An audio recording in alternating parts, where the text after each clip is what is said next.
श्री हरिराम व्यास जी को जब अपने जीवन के अंत काल में रास का दर्शन हुआ मानसरोवर पर,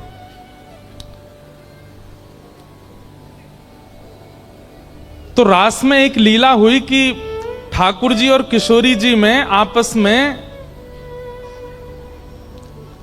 एक कंपटीशन हुआ। और कंपटीशन कैसे हुआ?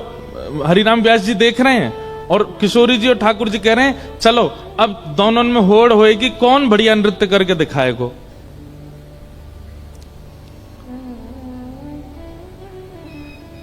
पहले ठाकुर जी आए तो ठाकुर जी ने आकर के अपने हाथ नहीं हिलाए, केवल पैरन से ही ऐसा नृत्य किया कि पैरन के नृत्य देख करके, वो पैरन की चाल देख करके, पैरंग की त्रिभंगता देख करके जितनी सखी थी सब जय जयकार करने लगी। ठाकुर जी ने नृत्य किया, अब बोले किशोरी जी अब आप करो। किशोरी जी आई तो किशोरी जी अपने हाथन से ही नृत्य कर रही हैं, पैर नहीं चला रही हैं। ये नृत्य कला में ऐसा होता है, जब आप शास्त्रीय नृत्य देखेंगे तो वहां पैरों से ही नृत्य होगा, हाथों से ही ध्वनि निकालेंगे, ऐसी ऐसी एक्सप्रेशंस बनाएंगे, वो वैसे नृत्य का स्वरूप चल रहा था। ठाकुर जी बोले हाथन से तो कोई भी नृत्य करेगा, पामन से करके दिखाओ, हाथ नहीं हिलने चाहिए, बस पामन से नृत्य करो।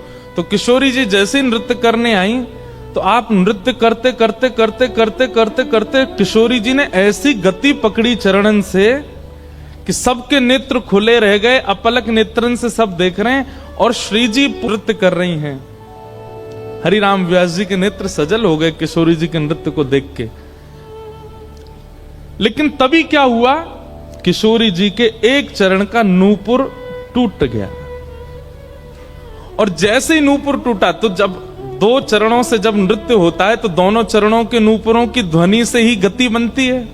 अब एक नूपुर जैसे ही टूटा तो एक पैर की गति की आवाज आ रही है, दूसरे पैर की नहीं आ रही। तो कहते हैं 9 गुण तोरी नूपुर गयो। हरिराम व्यास जी ने कितनी द्रुत गति, ये बताने का विषय नहीं है, ये तो आपको सोचना पड़ेगा, ये तो आपको अनुभव करना पड़ेगा। हरिराम व्यास जी ने वही गति पकड़ी जिस गति से किशोरी जी नृत्य कर रही हैं, और पीछे जाकर के अपने जनेऊ को, ब्राह्मण जनेऊ पहनते हैं ना, जनेऊ को पकड़ करके तोड़ा और तोड़ करके किशोरी जी के नूपुर को, नृत्य करती हुई किशोरी जी के पीछे चलते चलते ही उस नूपुर में अपना जनेऊ पिरो करके बांध करके किशोरी जी के पैर में बांध दिया। नृत्य रुकने नहीं दिया किशोरी जी का। 9 गुण तोरी नूपुर गयो महत सभा मधिरास के।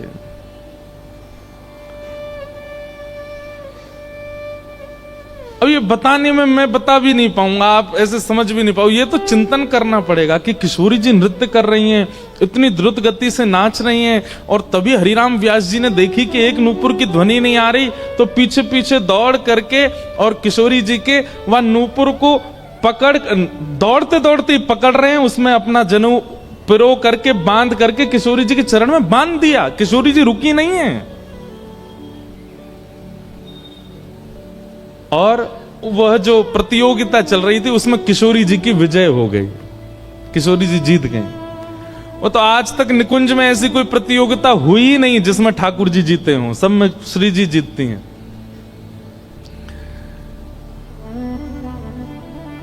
लेकिन किसी ने हरिराम व्यास जी से कहा, बोले 3 धागे का ये जो जनेऊ होता है ये इतना पवित्र माना जाता है कि अगर व्यक्ति शौच आदि के लिए भी जाता है तो ब्राह्मण लोग इसको अपने कान पर अंटा बांधते हैं, नाभि से ऊपर रखते हैं कि कहीं अपवित्र ना हो जाए। इतनी पवित्रता का ध्यान रखते हैं कि महाराज अगर ये सूतक घर में आ जाते हैं, सोबर आ जाते हैं तो जनेऊ बदलना पड़ता है, और जनेऊ बदलने के लिए पंचगव्य पीना पड़ता है, सूर्य की आराधना करनी पड़ती है, गायत्री उपासना करनी पड़ती, तब जाके जनेऊ सिद्ध होके पुनः धारण होता है। इतनी महिमा वेद शास्त्रों में जनेऊ की कही गई और आपने जनेऊ तोड़ दिया। हरिराम व्यास जी का उत्तर सुनने लायक है। बोले भैया जनेऊ पहनवे तो कहा हो भाई, ये बताओ। बोले पुण्य मिलते हैं। जनेऊ पहनने से क्या होता है? देव ऋण, ऋषि ऋण, पितृ ऋण। हमारे ऊपर 3 लोन चलते हैं, बहुत सावधानी से सुनिएगा। 3 लोन हैं हमारे ऊपर। पहला लोन चलता है हमारे ऊपर देवताओं का, इसलिए समय समय पर देवताओं को जाके हम प्रणाम करते हैं कि उनकी कृपा से हम जी रहे हैं। ये लोन है उनका हमारे ऊपर, इसलिए कभी कभी मंदिर जाके उनको वंदन करना चाहिए। देव ऋण। दूसरा है पितृ ऋण। पितृ ऋण मतलब हमारे दादा, नाना, परदादा, जिस कुल में हम जन्मे, तो जब श्राद्ध पक्ष आता है तो हम उनके निमित्त भोजन कराते हैं आदि आदि। वो पितृ ऋण है, उन लोगों का ऋण है हमारे ऊपर। वो नहीं होते तो हमारा खानदान क्या होता, कुल क्या होता, गोत्र क्या होता।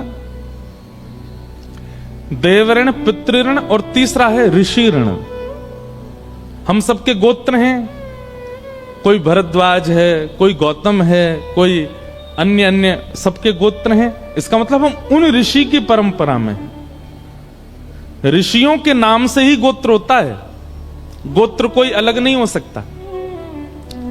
तो उन ऋषियों का ऋण चल रहा है हमारे ऊपर, तो इसलिए देव ऋण, पितृ ऋण और ऋषि ऋण, ये तीनों ऋण हमारे कम होते हैं अगर हम जनेऊ पहन करके पाठ पूजा आदि करते हैं, तो धीरे धीरे घटने लग जाते हैं।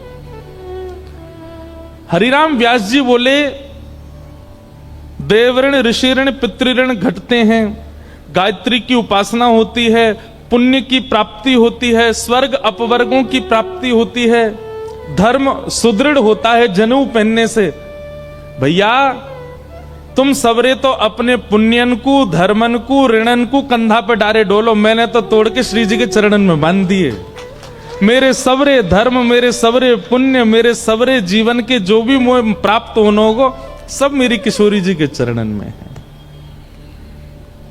ऐसे श्री हरिराम व्यास, जिनका चरित्र हम कल, और हरिराम व्यास जी की स्थिति बनी कैसे? महादेव की कृपा, महादेव की कृपा से।